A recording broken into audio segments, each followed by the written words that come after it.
that would be for the whole state. It wouldn't just be targeted to, say, like the current thing we've been working on, regions. So you'd send it out every 2 years? We'd send it out every 2 years and say, hey, put your data in. We will be correct. So we'll say, we want all your data, put it all in if you haven't been doing it continuously, and we're going to focus our assessments on the following 3 regions, but again, priority listings or delistings, so-called off-cycle listings, could occur on that full data set for any region in the state. That's helpful. And what's the last point? Last point just had to do with clarification of, I believe it was section 6.3 with regard to the executive director's authority to approve recommendations. I was wondering if that section language could be added to make it consistent with 6.2 that suggests that in the event that a regional board, or I'm sorry, that the State Water Board conducts an assessment on behalf of a regional board, that a public hearing will be held. Section 6.3 just leaves it somewhat ambiguous as to the broad authority for the executive director to approve recommendations. I'm wondering if just language could be added for consistency. Okay, we'll ask Stacy or Michael to look at that while they're thinking. They're both frowning and thinking. That was the same And point scribbling. CASA brought up. So we'll have them look at it and then come back to it. Thank you very much. Mr. John.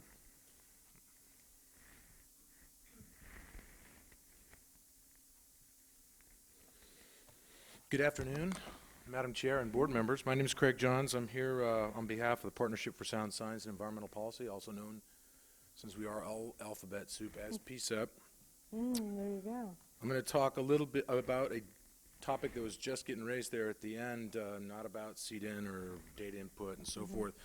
But before I do, I'd be remiss if I didn't acknowledge the Saturday Sacramento Bee story by Jeremy White, where we learned that it's important to get into the showers cold, when it's cold. I want to point out the TMI, like way TMI. public information now, I think, Madam Chair. That's right. But I want you to know that I'm not now popular at home. My 7-year-old and my wife no longer appreciate the fact they have to get into the shower when the water is cold. But It helps if you have a small water heater that's right over your shower. It's not really a long endurance thing. So what I'd like to talk about is the issue of administrative approval by the executive director of the final listing, and I want to point out that this is intended as no personal disparagement for Mr. Howard or any of his predecessors. Well, maybe some of his predecessors, I don't know. In fact, I think what I should point out is that I doubt that, well, I know that few of our folks that are part of PSEP would necessarily be concerned about Mr. Howard, but I can guarantee you that if Craig Johns was the executive director of the State Water Board, many folks from around the state and probably most of the coast keepers would be very concerned about the ability of that executive director to make that kind of a call. Ms. Aminzadeh,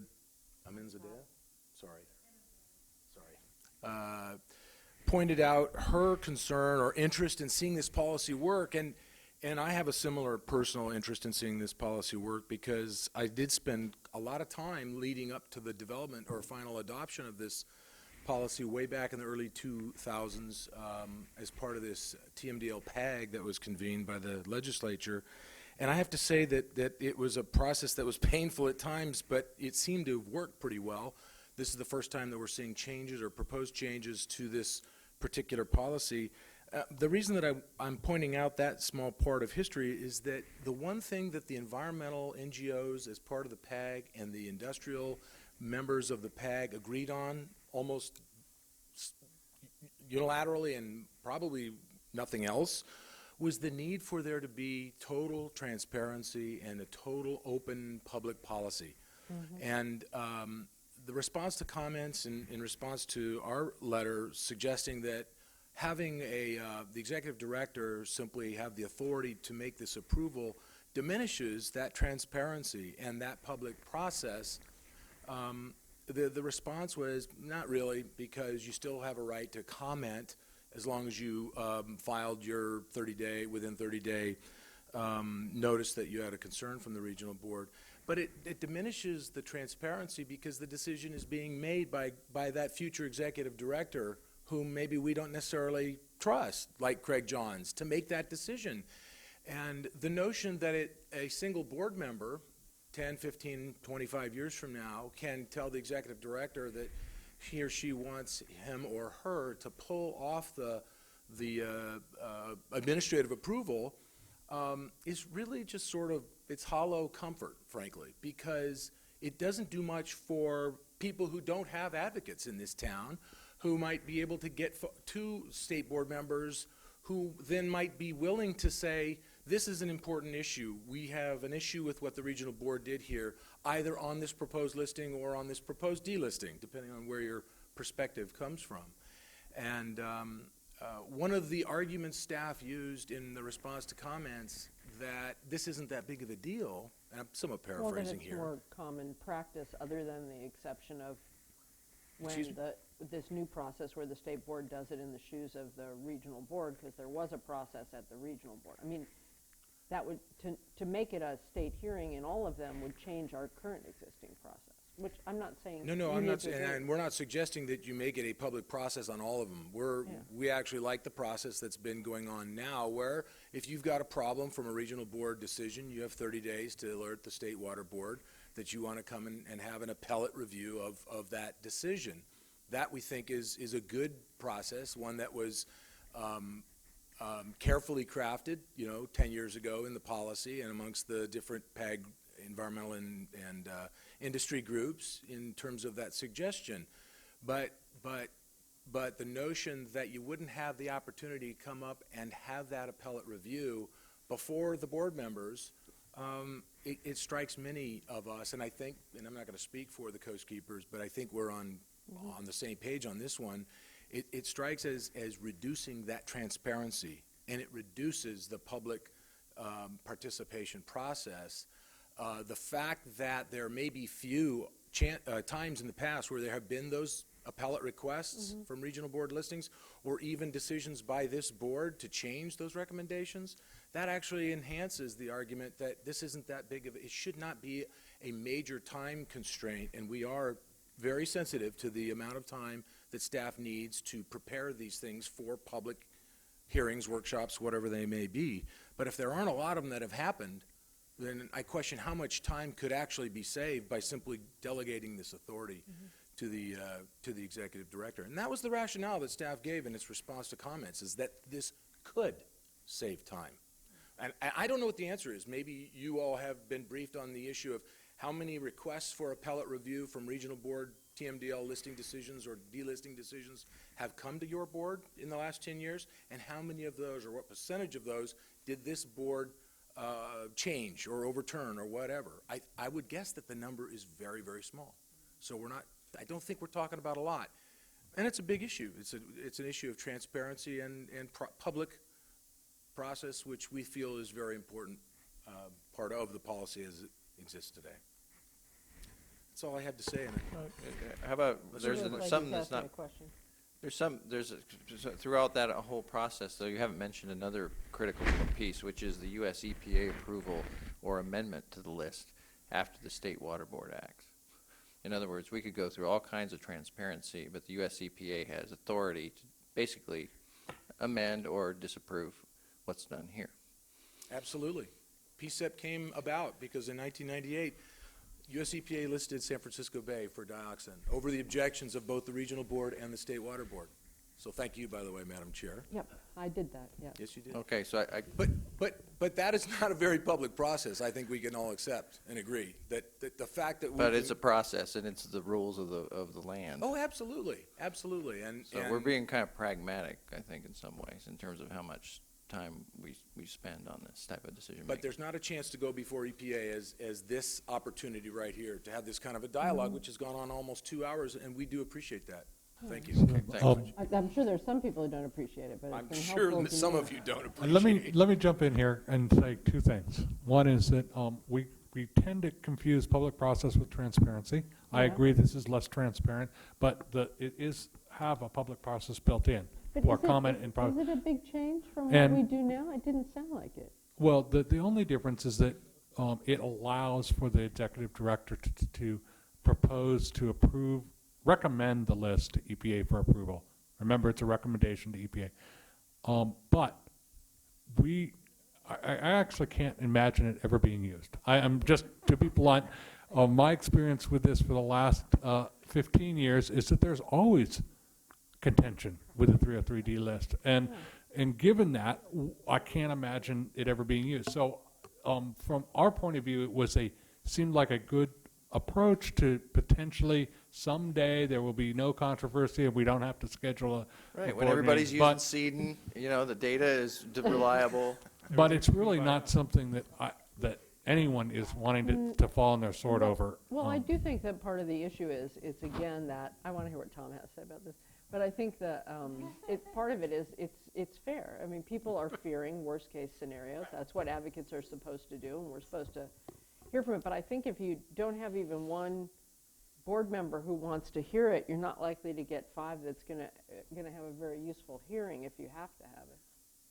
But again, it's only going to be used, it seems to me, when there's not any contention. But the question is whether making that change is worth the trouble then.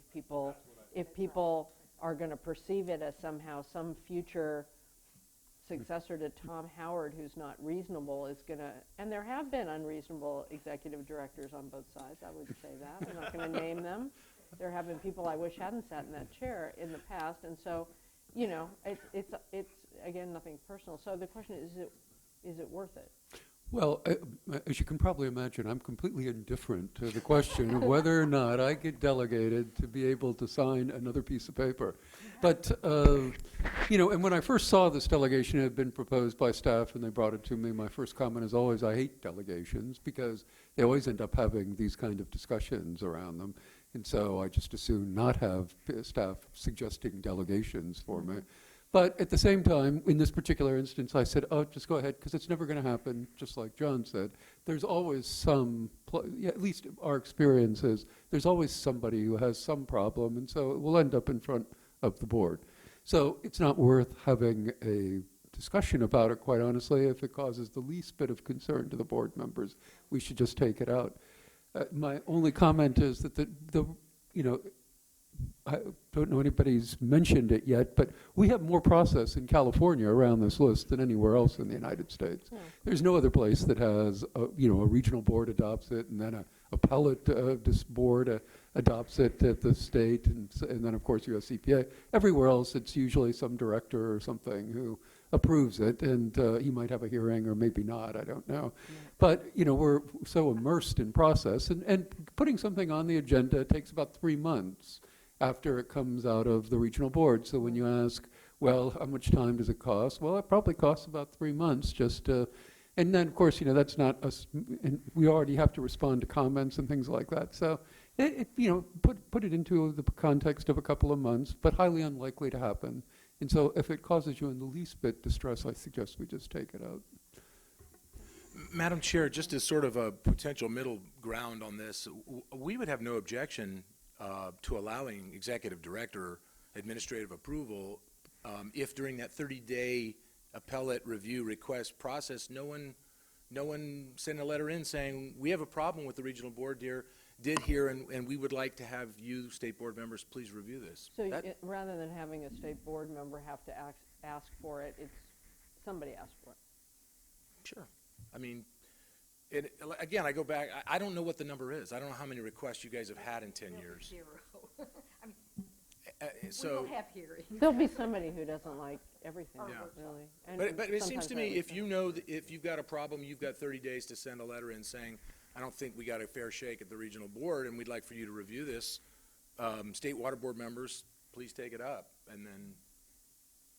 All right. That's already built in. Thank you. Well, then, thank you very much. Now, ask, you all are really good at capturing issues, but I'm going to turn to my colleagues and see if there's anything in particular. We have a couple of things outstanding, suggestions, but any other questions or suggestions or impressions or advice, comments that you want to toss in the mix before we go back to the issues that we've kind of tagged? I don't have anything to add to the mix. I think we've heard plenty of issues raised today already. Let me just share that from my perspective, what I believe we're doing today in considering these proposed amendments is to give direction to staff in moving forward with future listings. The principles we would like them to adhere to in order to make this process a more meaningful process than just doing it every 6 or whatever number of years it takes us to do. And granted, change is always difficult, and the uncertainty associated with some of these changes, whether it be the use of sedent or delegation to a future executive director and some future board member, there's always going to be some inherent uncertainty associated with that.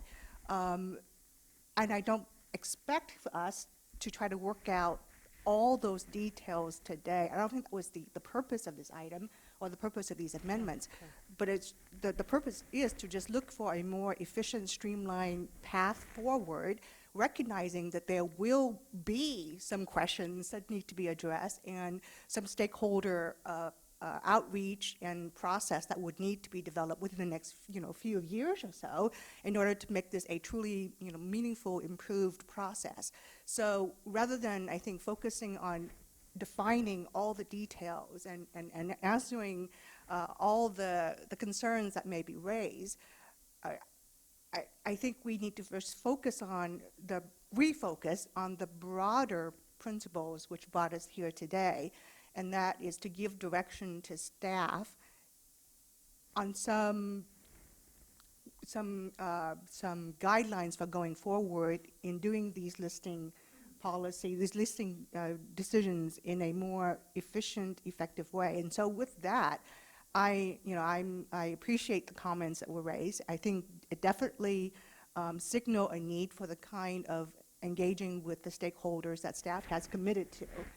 But I have been and continue to be very comfortable with the principles that are being reflected in these amendments, and I would suggest that we go ahead today and approve those principles with the direction to staff, as they have already committed to, in terms of working with all the stakeholders involved and fine-tuning some of the details, since this is not going to kick in overnight. I mean, it's going to take time.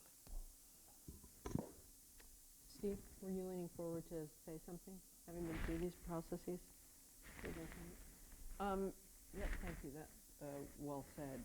I'm looking to Stacy and Michael on some of the language questions. I mean, that's one way to do it, but if we can tune up some of the language to make clear what I think is the intention today, I would prefer it. And I'd like a sense of that last issue we talked about, because I could see it both ways. Well, as to the one issue that was raised, there was concern about the delegation allowing the executive director to step in the shoes of the regional board and administer that process. And just to be clear, the delegation does not allow for that. If the state board is going to administer the process for the regional board, it is the full state board. Right. As to the other issue, are you requesting that we develop proposed language? Well, I asked the language at the bottom of page 1 that the Coast Keeper suggested was okay, and I understood that Michael was working on some language that was different but in the same vein. So I unfortunately do not have the specific sheet that Coast Keeper is referring to. However, the language that I was discussing with Mr. Bishop gets to one of the issues that had been raised in the Coast Keeper comments. That if you wanted to change the listing for better or for worse between in an off cycle. Right. And there was a little bit of give and take between staff and commenters and the board members.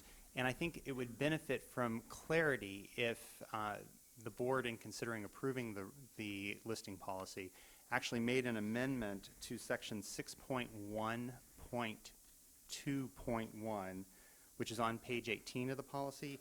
And this is where the off-cycle authority is provided to the regional boards. Mm-hmm. And currently, there is not explicit authority for the State Water Board when it's stepping in the shoes of a regional board, or if a regional board declines during an off-cycle period to add or delist a segment, the State Water Board can't step into its shoes and provide it. So if you look at the second sentence in section 6.1.2.1 on page 18, it begins, if a regional water board is off-cycle pursuant to the State Water Board's notice of solicitation, comma, that regional water board may administer the process. I would propose that when the board considers this, it adds in that regional water board or the State Water Board may administer the process for one or more water segments that would result in a direct listing change from the previous listing cycle pursuant to section 6.2. I think that, and so it's a very simple change that provides that authority to the State Water Board in off-cycle periods, and that provides an additional check to address some of, I think, the coastkeepers' concerns that if a regional board is not responsive to this issue and they think that the data is adequate and sufficient to support a listing for perhaps if it's that group, other groups may be supportive of a delisting, they at least have a clear path to bring that to the State Water Board and allow the State Water Board to make that adjustment. And do they have the ability to do that? And again, maybe this is obvious and I'm just not getting it. They have the ability to, does the regional board have the ability to do that off-cycle? Yes, They can do it that's anytime. what this sentence already So does. that's what's missing. Okay, just one. So we're just adding it for the State Water Board. Okay, that's And, helpful. you know, Ms. Gillespie already made the key point.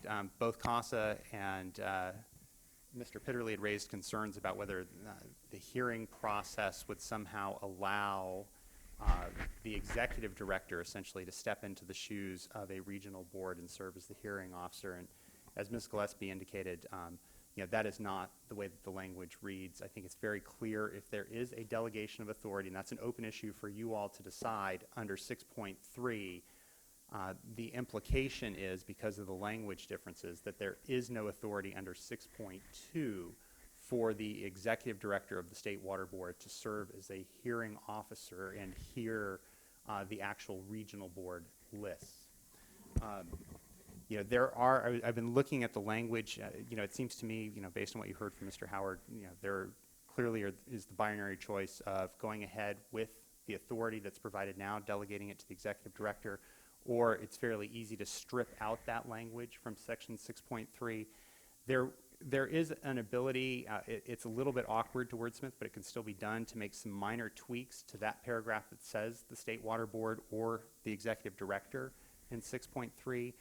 To strip out all the references to the executive director and add a new sentence in that if there are no public comments during the applicable, or no timely requests and public comments pursuant to section 6.2, that the executive director could approve. That's sort of the middle ground approach that Mr. Johns had put out. You know, frankly, again, it can be done. I think that that's so unlikely to happen that the better path is one of the two options that we put forward before, which is what the staff proposal is, or to just strip out all references in 6.3 to the executive director, which will, of course, will also address the CASA concern as well as the concern raised by Mr. Pitterly about potential ambiguities, which we don't see, but which could be perceived in whether or not the executive director could hold a hearing. And I'm assuming that unless the law changes, this future Why don't we just say Mr. Johns? Yes, this future executive director will still serve at the pleasure of the board. And I can't imagine that any executive director, whomever that might be, would on his own motion decide to go ahead and approve something that he knows would be controversial and would be subject to, a party raising concerns to the board. You can't imagine a board that doesn't give a hoot? I can't. Not this one.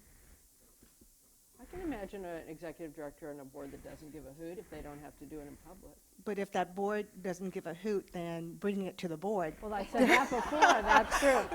But people get their day in the transparent sun. Before a board that doesn't give a hoot. I said the same thing earlier. I'm just trying to So figure I think this one out. that's my segue into saying, I'm not going to fall on my sword for this one, but I support the delegation to the executive director because I trust in the executive director, this one as well as any future one, because of the reporting structure between the executive director and the board.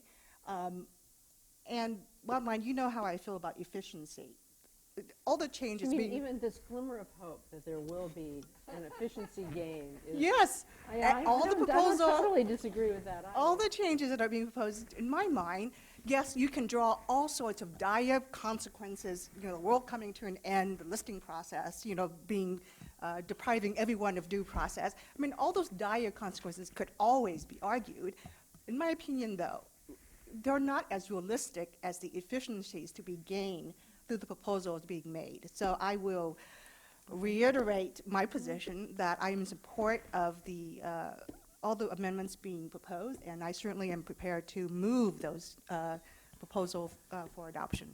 Yeah, I'm with Board Member Dodek. I've got a lot of experience in this program, and in my, I guess, I don't know, gosh, 15, 20 years, oh, not 20 years, but you've almost been as long as me. It all depends on when you start counting. Yeah, right. I'm very comfortable in this process with all of, the checks and balances that are already built in with regional board involvement for the State Water Board to have the option to delegate to the executive director for this function within a 3-step approval process. So I'm with Board Member Dodek. All right, so I see 3 issues. One is the off-cycle issue, which Mr. Laufer has language for. The delegation issue, which we just had a really interesting conversation about, which is one of those things we could give it a whirl and see what happens, of course. And then the information that doesn't fit issue, which you need to go and have conversations with. But is there any tweak to that language to make it clear that you think you need? You think the I language you don't have is really clear think so, because the language currently does say if it doesn't fit into CEDN, we'll prescribe how you give it to us in the solicitation memo. I'd be perfectly happy if you wanted to add something in that directs us to continue outreach during this time or something. But in the policy language itself, I think it currently states CEDN, if CEDN can't handle it, the solicitation memo, I'm paraphrasing, of course, the solicitation memo will describe how you get that information to us. Right, and I saw that in there. I think and I think it wasn't clear enough to give people comfort, frankly, but I get what you're saying. What I'm willing to do, and I don't know how to do the direction, is I want you to sit down and work with people and come up with a workable framework. That would have been nicer to do before now. But I don't really want to punt this for a long time. We've just spent 2 hours, and I think we're talking about narrowing in on the sweet spot. But I am going to want you to report back on those conversations here relatively soon. And so I'm looking at John, the keeper of all time, because I want to assure that it happens quickly. And again, as good as the gentleman is at CEDN's, it cannot be just punted to CEDN's, because this is a conversation that you could have had and fleshed out before this came to us, and we wouldn't have spent 2 hours here today. I don't mean that as a critique. It just is an observation, and people would have been more comfortable. I don't know that I would have wanted to spend another year on a process or do the trash TMDL process, but there is a conversation to narrow and constrain what it is we actually mean, and I want that to happen sooner than later. So my suggestion is that we report back to you in 6 months on how to refine and if we need to make any additional changes to the policy to reflect that revision. But I would suggest that we narrow it to the discussion of CEDN, because we could spend the whole time talking about the 3-year cycle. No, not the 3-year cycle. Okay. Absolutely, that's a very good suggestion. And just one final little comment that, every time we do bring a list to you, we also have opportunity, again, to critique the process as we go forward. So again, this is, since 2004 when we adopted it, we've done it for 10 years. We've looked at ways to possibly do efficiencies. Nick has done a fantastic job at getting data assessed in ways that I never thought could happen, where we've assessed more data than ever in these listing cycles. So I think, again, it's an iterative process. Hopefully with these amendments, instead of every 4 to 6 years, coming before you every 2 years, we can also include lessons learned. And when it's queued up with enough stuff to amend it, we go forward. Terrific. Very thoughtful. All right, Mr. Laufer, you've sort of heard, I don't know if my colleagues have other things, you've kind of heard Board Member Dodek's willingness to make that motion with my request for the language changes and direction. Can you sum that up, and then my colleagues can see if there's a second, and we can vote?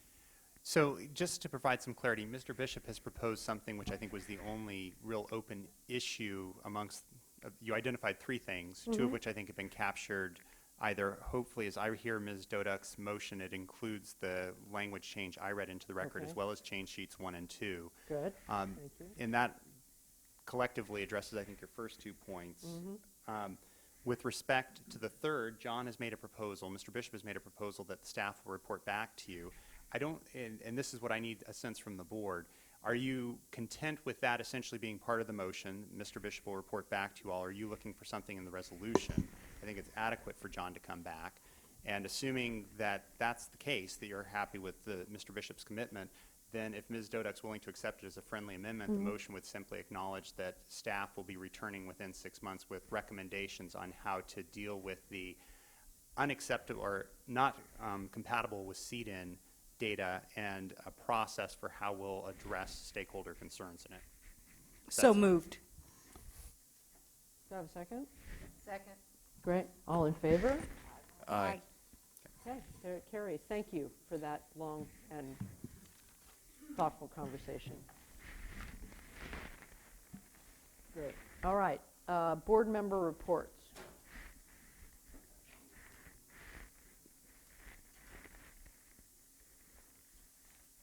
Let me go to my calendar.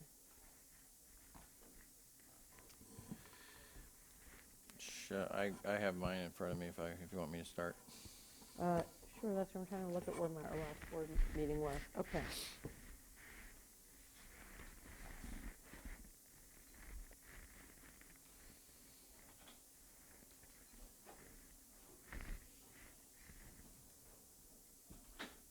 Who, me? Shall I? Okay. On Yeah, go ahead. Okay, If on that's January okay. 22nd, I spoke at the Blue Diamond Young Leaders Program in Sacramento with the Agricultural Council. The audience there were stakeholders, growers mostly south of the Delta, and we talked about the groundwater law and also an overview of that and the State Board's groundwater concept paper. On January 23rd, I spoke at a hydraulic fracturing CLE event, and along with our partner agency Dogger, talked about SB4 implementation, discussed water quantity issues associated with well stimulation activities in California and how it was different from other states. And even water rights were discussed at this conference. And moving on January 27th, I met with the local government commission to discuss an update of the Ahwahnee water principles. They're going around the state to different focus groups. This group was great. It stretched from North Coast down to Central Coast and Bay Area interests. This is funded partially through a stormwater grant of our Prop 84. And folks there who have experience in integrated water management and governance, such as Sonoma County Water Agency, Santa Clara Valley Water District were there. But it was a focus on stormwater and getting it better represented in integrated water management. So that's a great discussion. On January 28th, I visited the Division Drinking Water Office in Carpinteria and spent a great hour and a half there learning a ton of things about the drinking water program, taking the suggestion from my fellow board members to go out there and do it, and it was a very fruitful discussion.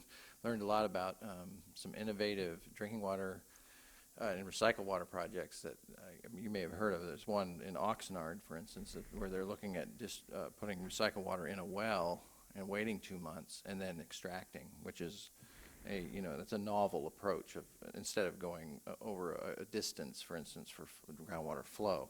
This would be injection, wait for 2 months, and then withdraw.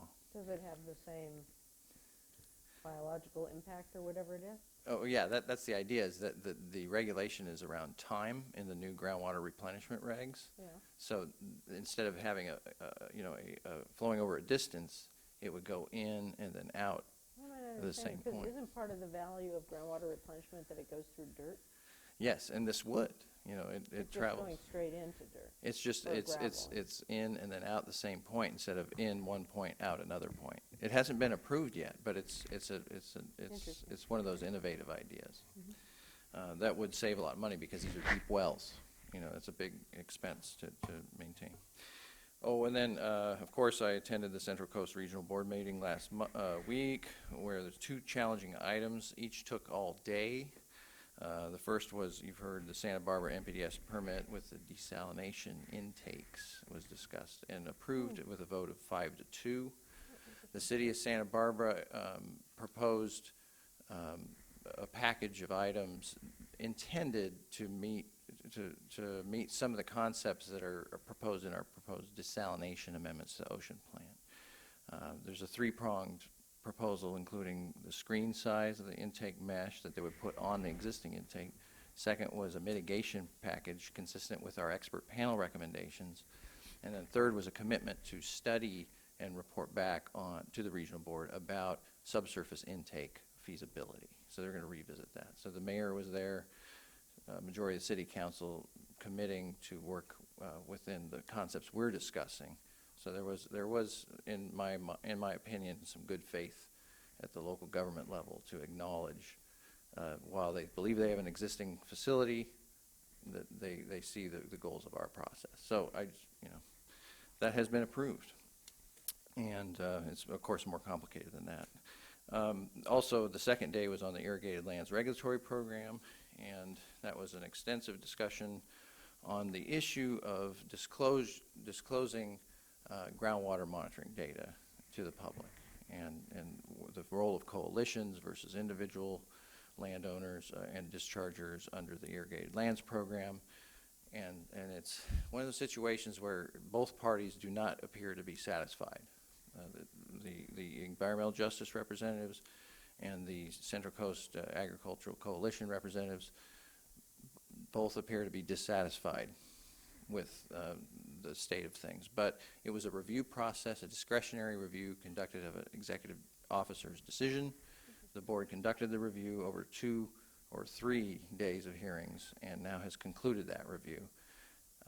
They have declined to take up a process for reissuing the waiver of the discharge at this time, pending the next 6 months and actions that may occur up here with respect to the petition on the Central Valley orders.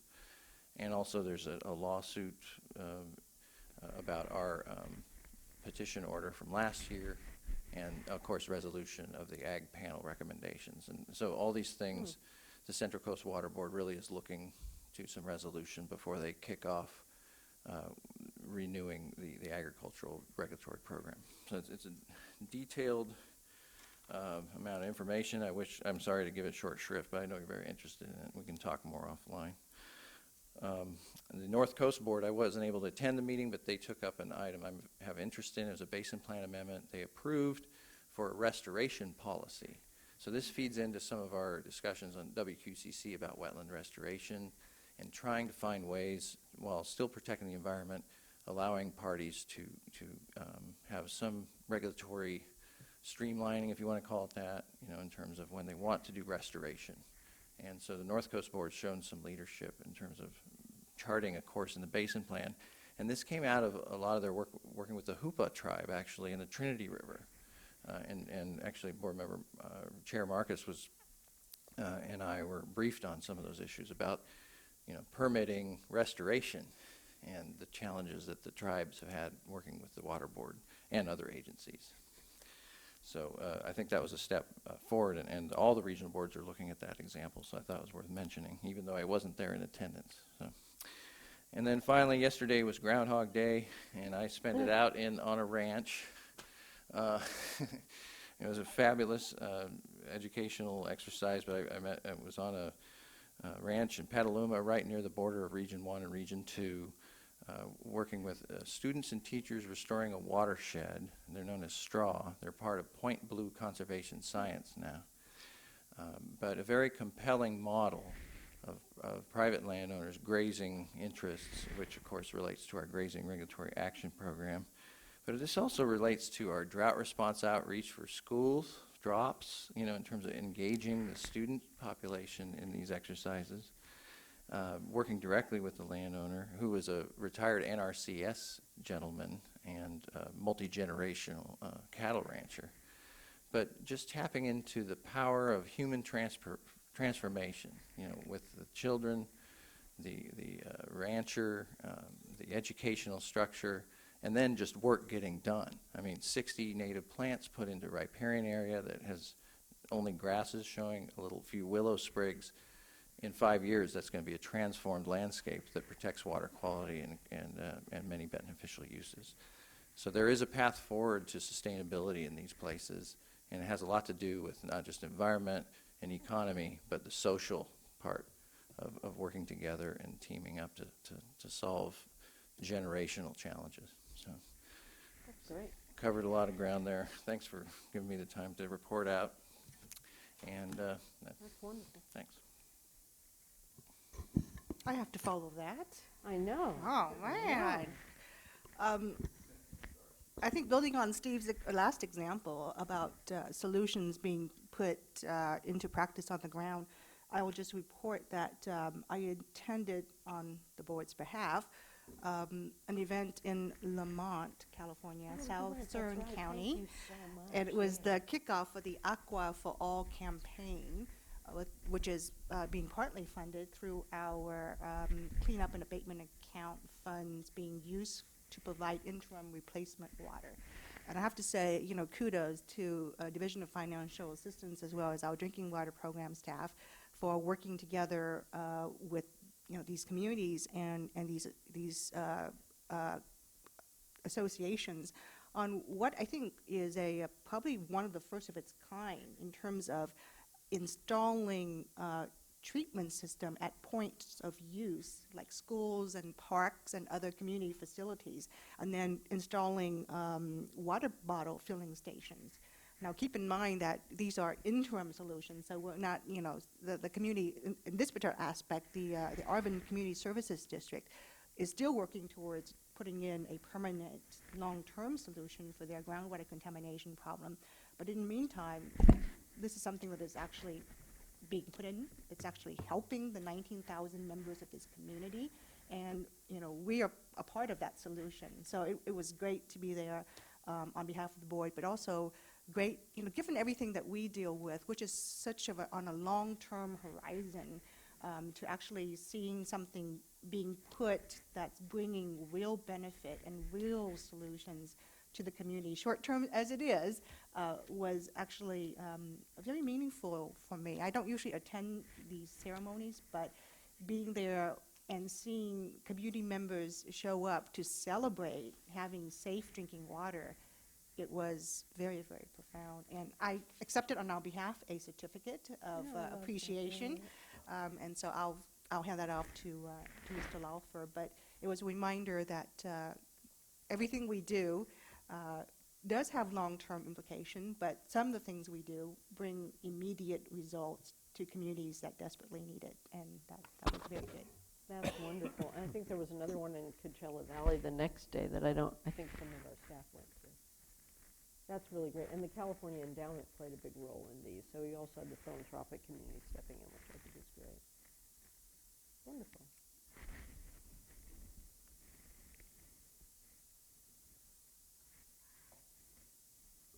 Well, I'll be posting the many things that I have done this last 2 weeks on my website. I'll just mention a couple of things that I did attend the CEC, the California Energy Commission 40th anniversary, and the most wonderful part of it was hearing about some of from entrepreneurs on a panel who were talking about activities that they would be pursuing over in the future, using both market-based kinds of ideas, which you would expect, as well as technology. And so it was, it made me think we have no idea what's going to be there in 5 or 10 years in terms of what's going to be available to us. So we should be very humble as we move forward in terms of seeding or, you know, all the conversations that we've had. We are likely to have something terribly different and new that we're not expecting. And along those lines, I would suggest that at some future meeting we invite Janine Jones to come and present some of the things that she has been gathering over at the Department of Water Resources from remote sensing that JPL is doing. She's kind of the keeper of all of that data, and I assume it's being used by the department, but I have no idea how or when or where, and I think it'd just be good to hear. I think it'd be great to have her come, so what do we need to do that? Just invite her and get her on the agenda. That's great. Good Okay, idea. we'll do that.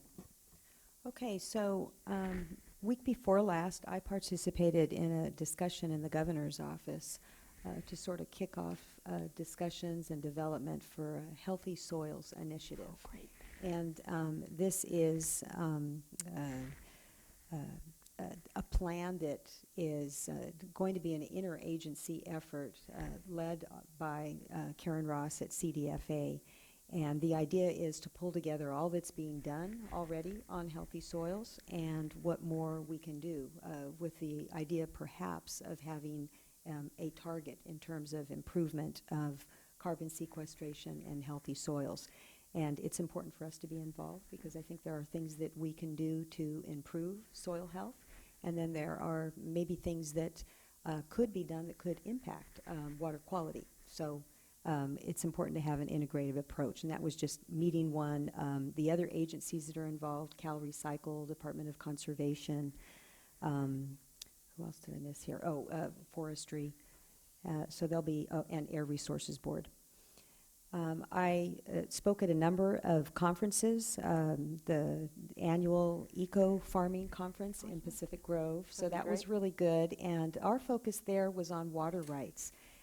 It seems that there was a little bit of confusion about water rights, and so we had an excellent discussion. Jay Lund kicked the discussion off, talking about drought conditions and the history of water rights, and then I spent most of the time talking about our role through the drought curtailments and TUCP. So it was a very, I'd say, informative discussion. I think that the group learned a lot. There was some misinformation floating around. Let's see here. I spoke at the California Tomato Growers Association. The focus there was drought and curtailment. Talked also about the groundwater legislation. Yesterday, I spoke at the California Irrigation Institute, and their theme was, "Are we racing to the bottom?" Lester Snow kicked off the discussion, and that was, I've spoken at a lot of groundwater. I've presented to many groups on groundwater, but this was a very informative discussion for me as opposed to just presenting, because these are the experts. These are the irrigation experts, and so there was a very robust dialogue about implementation and some of the challenges and also creative ideas. But the thing that, and I've reported this to you all before, I think we've really turned the corner. I'm not hearing a lot of venting at this point, other than, of course, the comment about redirection of surface supplies and regulation on top of regulation, and that, we need to consider that. And I, of course, always say that, of course, we do, and they do too, need to consider how surface and groundwater interacts. And also that there is a provision in the law to have some additional time if need be, but they need to be serious about pulling together these groups. And it really looks like, for the most part, that's what's going on. Let's see here. Interesting. I heard just the opposite this week, so that's very No, encouraging. I have faith. I think that you're still going to hear concerns, and this is going to be a challenge. But I think that even if people are expressing their ongoing concerns, they're also doing work, trying to better understand the act and pull together discussions right now with groups about forming agencies. Along those lines, also really good, I called into this, but there was a meeting that Mayor Swearingen from Fresno and Assemblymember Perea pulled together. They pretty much invited everybody to attend this meeting. So there was a representative there from the Drinking Water Division. Martha Guzman was there. They were looking for any opportunity for funding. And the discussion quickly moved into groundwater. So they're trying to move off groundwater. They have some contaminated wells. They're trying to do the right thing for their community and get a surface supply. Dave Orth was there, and there was a good discussion about the role that Fresno can play, even if they move into surface water, the role that they can play on the development of groundwater sustainability agency. So I'm just finding that still there's a lot of opportunity for folks to get information that they need in order to get more engaged. Carlos Mejia asked that I speak. He's on a American Bar Association water committee, and there were 3 committees that pulled together. This is a conference call. They do series of conference calls so that they can get people nationwide to participate. So these, the 3 committees were the Water Quality and Wetlands Committee, the Smart Growth Committee, and then the Government and Private Sector Innovation Committee that focuses on financing. And 2 attorneys with firms that specialize in public-private infrastructure financing. I thought of you, Board Member Moore. I think you would have really enjoyed this discussion. They were focusing on the role that the private sector can play on water infrastructure. And I talked about the Water Action Plan and integrated regional water management planning and our goals in California to move toward capturing every drop, water recycling, stormwater. Talked a little bit about the groundwater legislation and also our stormwater permit program as, you know, opportunities to get people to move in this direction. And then Alf Brandt talked about Prop 1.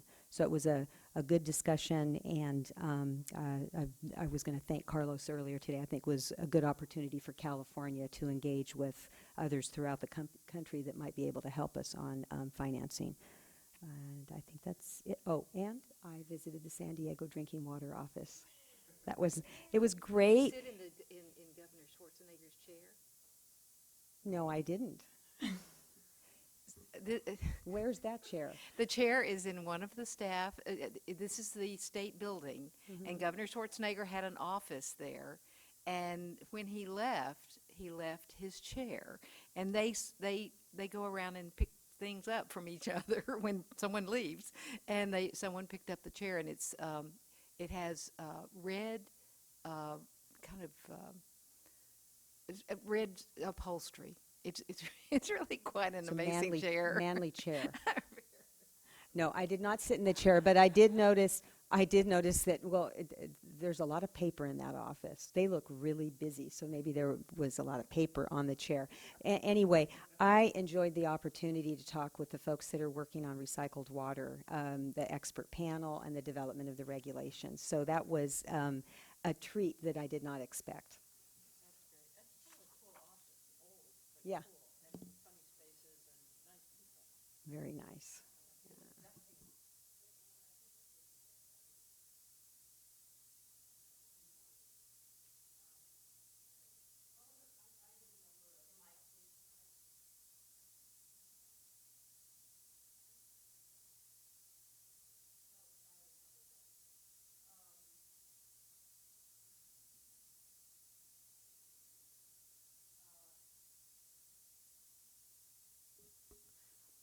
I did a number of presentations. I won't go in depth, but sort of basic on the drought, but also what are we doing? What are the priorities of the state board? And it's exhausting to everybody just hearing what we're doing. And sort of the volume of what we're doing on both the water rights and the water quality side is really dizzying. But I talked to CASA, the Association of Sanitation Agencies, which was great. And the California Municipal Utilities group association before their lobby day, which I think is different than the annual conference that Fran talked to last year, but that was terrific. A clean tech finance conference in LA called Verde Exchange, and Michael George came with me to do a panel on the Delta, and I was also on the longest panel in history on the mayor's proposals to get off imported water and do major conservation, where there was a presentation about it, and then 10 of us maybe 2 didn't make it, but 8 people. It was, but some people stayed to the bitter end. But it was interesting because you really have to do a lot if you're going to try and meet those ambitious goals. So it was great. And then a number of other things, as was said earlier, Board Member Dodek and I went to the California Water Law Conference that the five of the Bay Area law schools put on. It was really good. We had a whole phalanx of attorneys from the state board there as well. Andy and I think Andy, Mariana, David Rose, and maybe somebody else I don't know, actually, possibly.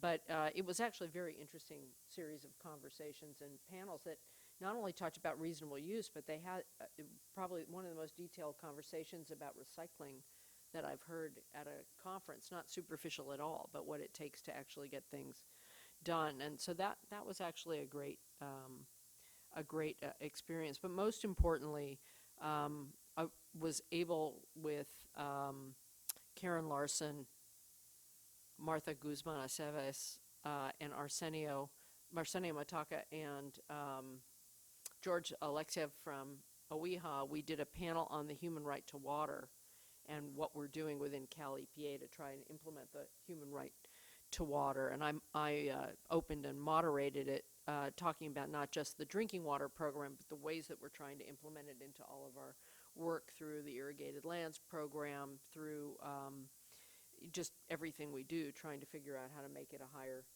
priority. And it was great because it was internal. It was Cal EPA staff from all the agencies who had seen the Thirsty for Justice film that was shown a couple of months ago and had a million questions, and there was nobody who could answer the questions. So it was a re-showing of the show. We had a full room, so I don't know if the same people came back twice or there were more people who came. And then we had an hour and a half discussion talking about not only what we were doing, but how you would try to implement something like this and what were some of the questions. Obviously, I talked about Cal EnviroScreen and the work they were doing, and Martha talked about a variety of things that were happening across the state. And it was great because there was so much interest within Cal EPA about what we were doing. I'm hoping they'll also have a lot of people who come to the Drinking Water Program 101 Who Are We long session that the blue signs are talking about. But it was just good to see the interest in that facet of our work, which is good. So all busy. Other than that, it's just drought and drought. Okay, thank you. I know that takes a long time, but I really like that. And I'm glad we moved it to the end of the meeting so that we don't have everybody waiting. And some people are interested. Thank you, Sarah, for being interested. Ben was interested too, I see. Yeah. But he had to go. No, I appreciate that. Now, we also had a priorities discussion. Now I'm confused because we also talked about a priorities discussion at the next meeting. Do you know, did we decide we were going to This one was originally to that next meeting? Because I'm confused now. This one was originally a placeholder because we were going to have the drinking water division report that you heard from Ms. Forbes earlier today, and whether or not that might naturally segue into a conversation on priorities, especially if the day ended up being light. Oh. I don't think that's And since it's before midnight, it is a light day, so. Yeah, it can be. So it was a placeholder. It's really the pleasure of the board whether you all would like to meet on these issues now, or obviously we'll have opportunities going forward. It is on the for the next meeting. The 17th. I would like to do that and then, tee up some issues. We're going to have a lot to continue. Oh, on the second day, thank you very much. I mean, because it does, today, I missed a bunch of stuff I was supposed to do because it was a long day. So that would be good to not do twice in a row. Okay. I believe that unless I hear a ground. He's like holding his briefcase, so I think that's like body language for what he wanted to do. All right, well, thank you. We covered a lot of ground today, really interesting. And again, my apologies, Amy. I know I do let people go along in the conversation, but I just think that's why we're here. So my apologies for any lack of efficiency. It was a very helpful day on a lot of fronts for me. And there is no workshop tomorrow. That was just a random gremlin in the machine. All right. Am I the only one who got that appointment yesterday? Oh, you did too?